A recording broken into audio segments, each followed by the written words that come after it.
Hi, young adults. Thank you so much, young adults and everybody else who's tuning in to watch our content online in our Young Adults Night online. This is an exciting series because we're talking about money, and money is a big topic in the Bible and a bigger topic everywhere else in the world. So this has been really helpful for me interviewing the 4 panelists about finance. But tonight we've got 2 special people, 2 close friends of mine, Daniel Koh and June Lian, and they're going to talk about their speciality, which is financial investments, and about governmental financial policies that and I think these 2 topics will affect us in how we manage our finance. So this has been a blessing to me. I'm hoping that it's going to be a blessing for you. And I want you to know that this is part 1 out of 2 parts. So I split the interview into 2. So if you like part 1, please don't forget to finish it in part 2. And if you like what you hear, don't forget to share, don't forget to like this video. But I would love it if you could comment something, because if you got questions, maybe, who knows, we'll do another part, right? So that would really encourage me and also the panelists and everybody else who's watching. So without further ado, without further delay, thank you so much for watching, and we're gonna go straight into part 1. I'll see you at the end of part 1. See you. Hi, Daniel, and hi, June. Thank you so much for just coming and availing yourselves to address the YAs on financial matters. Young adults out there, you know who I am. I'm sure half or more of you will know who they are, but I just want to tell you, they are my trusted friends. So if I have any financial questions or queries, I will go to these people and I will ask them, and I will take the best and I will pray about the worst. So take their answers. I don't take it as biblical truth. Take it always, everything else except the Bible, with a handful of salt. But listen to them and always ask for second opinion if you do want. Today we're going to talk about a little bit about investments, a little bit about policies, a little bit about stewardship, and a little bit about financial management. So I really hope to address some or most of your questions out there. Thank you for submitting your questions. So before I start, this whole interview is only going to take 30 minutes, and I think that's enough of our online brain space. But I want the panelists to introduce themselves because they are infamous or very, infamous is the bad way. No.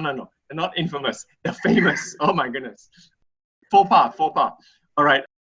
I know DK from a long time ago. He's always been to me like a worship leader and a YA friend. I know June from a long time ago. She is my Christian education teacher, and now my friend and also my sister-in-law. Just in case you don't know that, all of you. But DK, Daniel Koh, why don't you say a little bit about yourself? Hi, I'm Daniel. I work in the fund management industry in a US-based firm called Franklin Templeton. Basically, I head up the conventional bond trading and research desk in KL. I previously worked in CIMB and Maybank Investment Bank, and I worked in National Australian Bank in Melbourne. I'm happily married with 2 kids. Awesome possums. Thanks, DK. Just so you know, if you recognize him, it's only because he is also our worship leader in church and our council member. Hey, way to embarrass you. Okay, June, tell us a little bit about yourself, June. Hello, YAs. I'm back. For me, I've been working for about 20 years, and 3/4 of that has been in the same company, Bank Negara Malaysia. I am a policymaker, and I specialize in regulating financial institutions right now. And yeah, I should add something about family. Isaac is my brother-in-law, and unlike DK, I am not married, but I am happily single. Excellent. June is, as I just said, she is a Christian education teacher, but just so you know, she's also sitting on our council board. So if the church trusts them with church finance, I trust them as well. So without further ado, let's just go into the first question. It's really for DK. In 5 minutes, before we really get into the questions, can you just tell us a little bit about your basic principles in financial management or financial investments? Yeah, so I think that's a good question. It's always good to start from the basics. Well, the basic principles for me are 3 things, right? Your alpha targets, your beta and your cash flow management. Okay, now what does it even mean, right? Basically, your alpha, right? What is your active return targets? What do you want to achieve, right? So say if you have 100 bucks and you want your alpha target is 10 ringgit, that means your alpha target is 10%, right? Very, very reasonable. If your risk, right? So beta is risk. So how much risk are you willing to take? There's a saying, high risk, high return. But while that is true, it's better to actually watch what is your risk-adjusted return, meaning that if you're taking high risk, does the return actually justify the amount of risk that you are taking? So sometimes you might take a very high risk against a normal return or a bit average return. It's actually better to go for something less risky, a little bit more stable for your investments. And I think as this is a YA panel, I'm guessing most of you can take volatility in the markets and you can afford to lose some money compared to someone who is 60 years old, who is still young and still growing. And of course, the last thing is the principle is watch out for your cash flow management. Now, if you're saving money and you need capital to buy a house or a car to get married, my suggestion is go for things that are capital preservation like slow growth. Again, you don't want to go into high risk names like, for example, global equities or like easy high yield credit or put and call warrants. You might have to cancel your wedding. You might not have a house to live, So again, right, you don't want to be in a position to have to force sell your investments to make your cash flow. So again, your alpha, your risk, and your cash flow. Yeah, those are the three. Wow. I have like 10 questions on follow-up. That's really good. That's really, really good. I learned so much in like 2 minutes. But let's move from DK to June. June, before we really start with the questions, tell us your basic principles about financial stewardship. Completely opposite of Daniel. I had no idea what he was talking about, alpha and all that. I'll confess. So for me, I've always followed only just one principle: spend within your means. Don't spend more than what you earn. And I know as a YA it's difficult because we tend to like to compare and we tend to like to see what our friends are doing, and we'll look at that and go, oh, I also should be able to afford that. I'm making this much. But don't look to people, look to yourself. Know what are your essential non-negotiables and know what are the things that you can treat yourself with at a later time. So I only really have one principle. It's not as scientific as Dan, but I believe that you really just need to spend within your own means. And as you rise higher and as your income becomes higher, if you continue to practice that, you will be able to afford the finer things in life. So that's my simple principle. Excellent. No, it's good. Basically, that's also managing cash flow, right? Make sure you got good cash flow, positive cash flow. Since June, you gave us a good one handle on financial stewardship. Can I just ask you, since you're in policy making, how do you think this MCO, this COVID-19, will impact the financial sector with YAs in mind, keeping YAs housing, development, loan, weddings, lifestyle choices? How do you think it will impact the YAs? Okay, I think it's going to impact the YAs widely, okay? And that's why when you look at the measures that the bank introduced, this relief measure of this housing loan moratorium, and it also applies to your hire purchase. The only thing it doesn't apply to is your credit cards, okay? So guys, you still need to pay that. But this moratorium is actually a good thing because we wanted to help people like the YAs ensure that they can continue to have their house, that they continue to service their loan, but within the 6 months, they don't have to pay anything.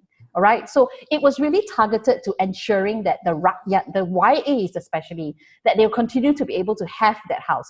Because I know the minute the pandemonium hit, you were telling us, Isaac, in the beginning that some people have lost their jobs and all that. How are they going to service their loans? So at least for 6 months, the banks all throughout Malaysia, they don't have a choice. They have to offer you this moratorium, and that should help lessen the burden on your cash flow. But of course, I want to be very clear that it is a moratorium, not a waiver. So what that means is that during this period, interest is still charged. Now, I can see DK smiling, okay? Interest is still charged. That was Bank Negara's stance. But what I found out is that recently, and following that announcement, a lot of the banks in Malaysia have risen up. I'm very proud of them. they've actually come out to say, we're not going to charge interest. So that is another double bonus for YAs, that you can hold on to your housing loan, hold on for the 6 months, because that should give you enough relief to tie you over.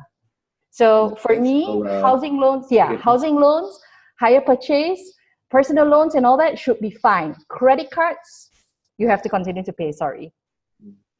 Oh, okay. That's a good explanation. Just a quick question here.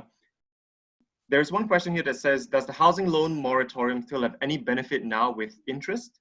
If one is still able to resume paying as per without, how would you tackle that question? Okay, so I know a lot of my friends have asked me that as well, because you see, it's automatic, but if you don't want to go for the moratorium, you can actually call up your bank and say, hello, I don't want to go for the moratorium. I want to be able to pay monthly. But if you want to go for the moratorium, then you actually, for those of you who are not suffering from cash flow problems, you have money. What should I do with that money? So a lot of people have been asking me, what should I do with that money? So for me, I'm not going to tell you how you should do with it, but you should look at your cash flow. Now, if you have a steady income, a steady job, and especially one that you know you're not going to be fired, you know, like, for example, I work in Bank Negara and I don't think I'll be fired unless I do something really horrible. So I have steady income. If I were to go for the moratorium, then I should be thinking of investing my money in something, because that 6 months, it could amount to a lot of things.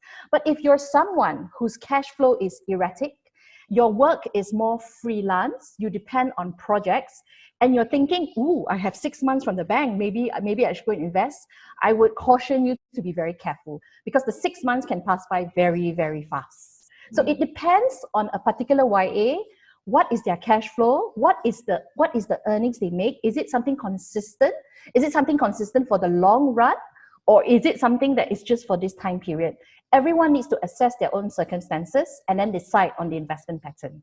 Oh, okay. Thank you so much. That really helped. I will come back to you, June, very shortly, but I'd like to ask DK, because we're talking about whether we can afford to have the moratorium or not have the moratorium. But let's just assume that I do have a little bit of money that I want to put somewhere during this period, uncertainty period. Should I invest it? Should I put it in shares, unit trusts? Should I put it in an FD? Should I buy some bonds? What would your advice be to a guy like me? Wow, that's actually a loaded question. So what to do with money if you have in a time like this? I think that is $1 million question. It really depends on where you personally see where the market's going. So there's always a willing seller and a buyer. It means not everyone agrees, and you have to actually take a side.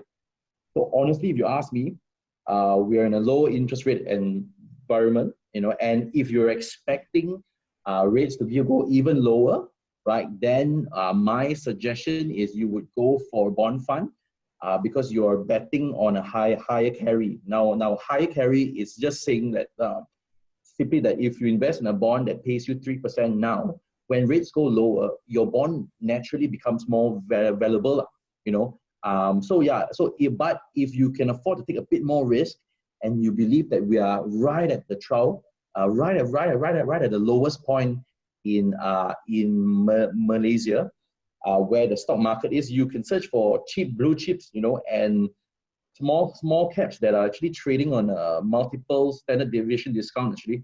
So yeah, if you feel again you have no idea where we are going and you're unwilling to take risks, go for whole cash, hold a little bit of TDs, and go for mutual funds that are balanced, or practically bond funds are low risk. Yeah. Awesome. I have a follow-up question. Let's just assume I take your advice and I want to go for a bond fund or a mutual fund or stuff like that. What would be the best way, assuming I'm totally new to this? So I have like no idea what you're talking about. What can I do? First step. Wow, if you know idea what I'm talking about, so means you're like a rookie, like this is your first time. Okay, so I think in everything we do, I think we all start slow. So everything starts with more moderation. So if you are new to the market, always go for risk adverse stuff. I'm generally risk adverse in nature. I hate losing money. and I prefer earning steady income than big like sexy games. So I think I would say, let's see, if you're a rookie, if say you have, for example, 10,000 in savings, maybe you can put in about 3,000 in like a fixed FD, 2,000 in a steady, maybe a balanced fund. So a balanced fund is a bit more safe. Maybe another 2,005 in a bit more higher moderate risk fund.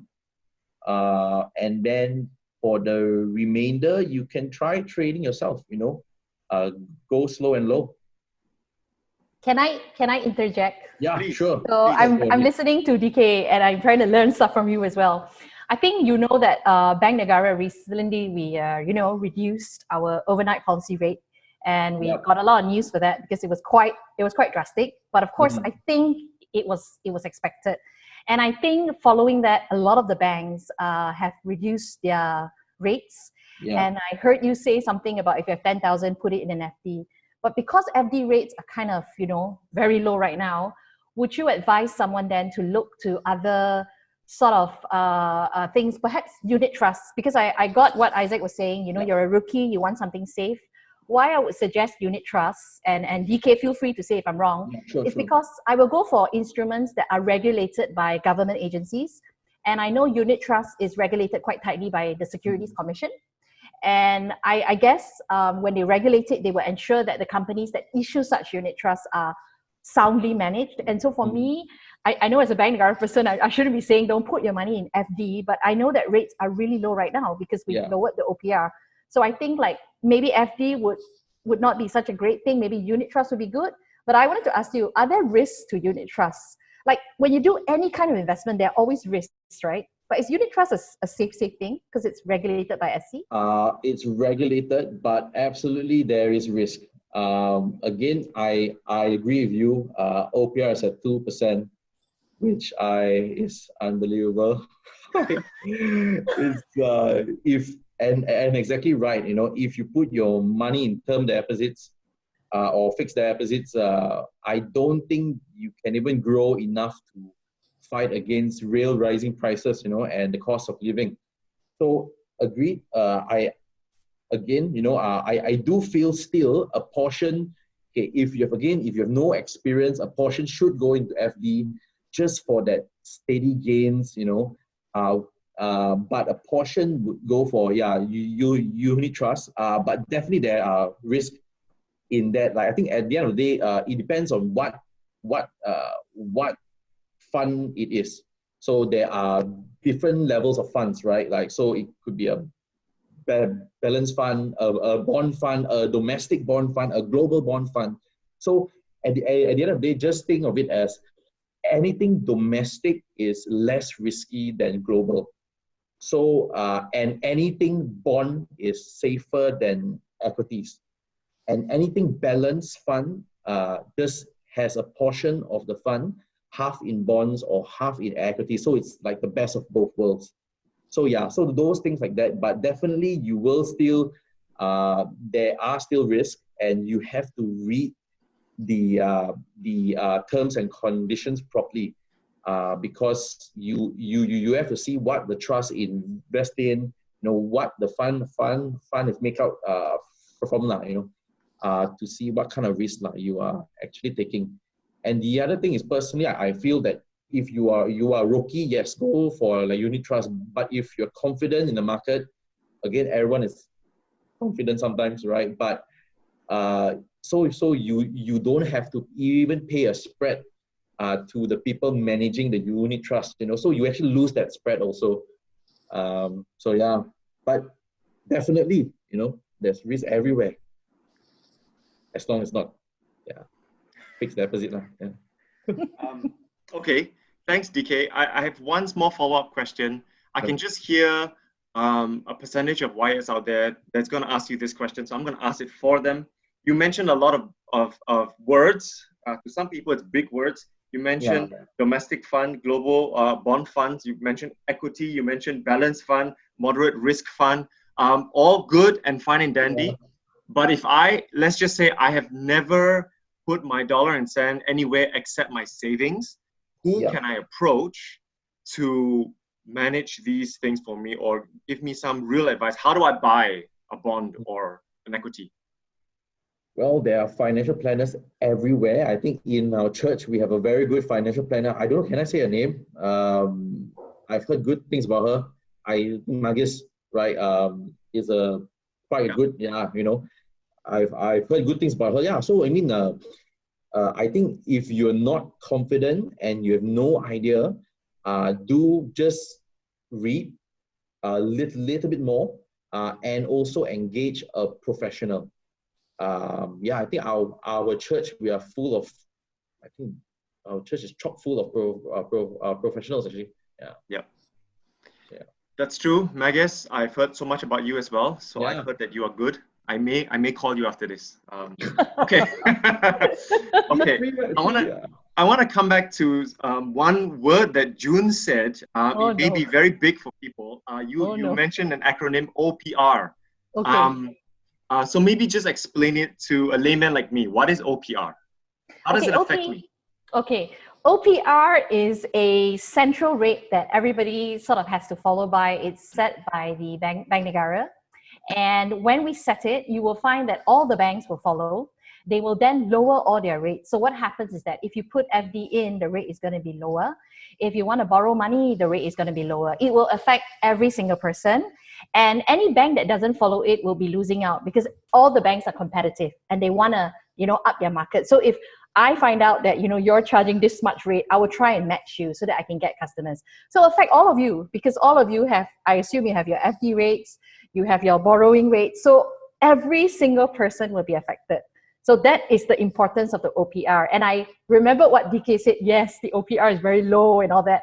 But surely, DK, you understand that it is necessary, right? For sure, because right now, we want to make the economy come alive again. It's not dead. I would say it's not dead, but it's kind of slow. So Bank Negara needs to find a way to make the economy come alive again and to invigorate the nation. And by doing this, actually, people will be taking that money out of the account and looking to investing, right? And you mentioned bonds and all that. Bonds are good because that is something that will make the financial markets come alive. So what are financial markets? Financial markets is something that is meant to supplement the banks. And actually, a lot of our financial institutions like banks and insurance companies, they invest in the financial markets.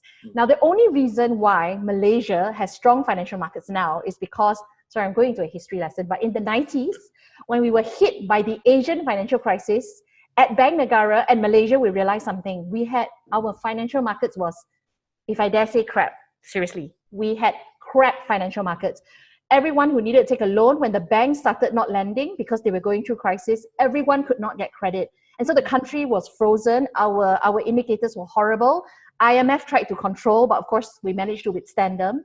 And so we learned our lesson. For Bank Negara, we learned a valuable lesson. You cannot only depend on the banking sector. And so we have financial markets. And so that's why when DK is talking about bonds and all that, I'm like, yes, go for it. Because now is the time to get people to come out and try to invigorate our economy and our financial markets. If we had kept the OPR at very high, all of you would have just left your money in the bank and no one would be kickstarting the economy. So that, Isaac, really affects every single person in Malaysia, YA or not YA. Interestingly, you guys cut OPR by 50 bips. That is the largest cut we've seen in a while. Yes, usually, I think the last time we did 25, that, right? Yeah. Yes, the last time we did that was during the global financial crisis, 2008 or 2009. Yeah, but you all know, yeah, correct. Pandemic now, Yeah, COVID-19, no choice. Really no choice. Yeah. Sure. Yeah. Okay, awesome possums. It's good. Short question for you, June, because it came through my mind. Now that BNM has BNM is Bank Negara Malaysia. Now that you guys have put OPR to a certain standard, what is one key indicator of the country's economy that will give Bank Negara confidence to bring the OPR back to normal? I would like to see more economic activity generated. So our GDP, you know how we calculate our GDP, total income, total output, that one has been quite low because obviously with the MCO, people Yeah. couldn't work, right? And now with the conditional MCO, people are starting to work. But when I say people are starting to work, I don't think they hit the ground running. I think that there are a lot of procedures they have to put in place. And I know that you're going to take time before you start seeing income and output there again. Everyone is struggling to survive right now. So it's going to take time. So I think when we calculate the GDP, when we calculate total outcome from all the industries, especially the main ones like financial services, your construction, your mining, the main ones, if I see more positive figures from that, Bank Negara will feel a little bit more assured. Yeah. And just so you know, the OPR rate is not something that we set for the whole year. We do periodically review the indicators. Like you said, Isaac, we look at the indicators, and if it's good, there is a chance that we will revise it up again. But it all depends on how the country performs. The big question is, Yeah? is OPR going down? I was asked that recently, and just to be safe and just to make sure that we are okay, I said we will never rule out anything. That's Of course, fair enough. We'll never rule out anything because the OPR, as you know, it's dependent on how the country is performing. Yeah. So I'm really hoping that with the OPR coming down, we'll see the economy kickstart again. So, the market consensus is, I think we're looking at another 25 down to close the year. So we're not done yet. Well, we heard. Awesome. That's a wrap for part 1. Don't forget, there is part 2. So I hope part 1 has been great. Again, don't forget to subscribe and like our video and comment below. And I want to thank you so much to you and everybody else who's watching. Thank you for watching our content, because it is people like you that really make people like me feel good about recording and taking a million takes just to do this, just to edit this, just so that you can watch it. So thank you so much. Appreciate all of you, and I will see you at part 2. Bye.